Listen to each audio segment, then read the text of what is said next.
یہ سوال بھی تفصیل طلب ہے. مختصراً بار عرض کرتا ہوں کہ وطر میں صراحت کے ساتھ نبی صلی اللہ علیہ وسلم سے وہ ہاتھ اٹھا کر دعا کرنا ثابت نہیں ہے، لیکن قنوت نازلہ میں ہاتھ اٹھا کر دعا کرنا ثابت ہے. تو اس پر قیاس کرتے ہوئے، اس پر اجتہاد کرتے ہوئے وطر میں بھی جائز ہے. اہل حدیث قرآن حدیث اجماع کو مانتے ہیں اور اجتہاد اور قیاس کو جائز سمجھتے ہیں، جبکہ وہ نص کے خلاف نہ ہو.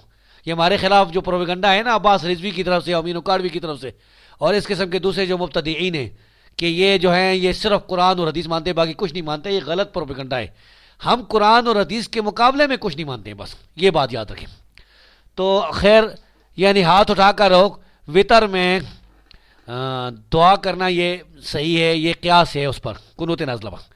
اور جو نہیں کرتا ہاتھ اٹھا کر یہ بھی بالکل صحیح ہے، کیونکہ وہ اس کا بھی عموم سے عام دلیل پر استدلال ہے اور دوسرے کا بھی.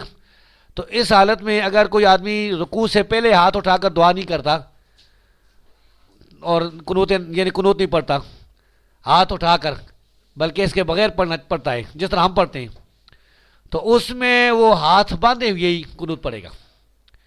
جب وہ سورت پڑھ لے گا تو پھر شروع کر دے گا اللہم اہدنی فیمن ہدیت.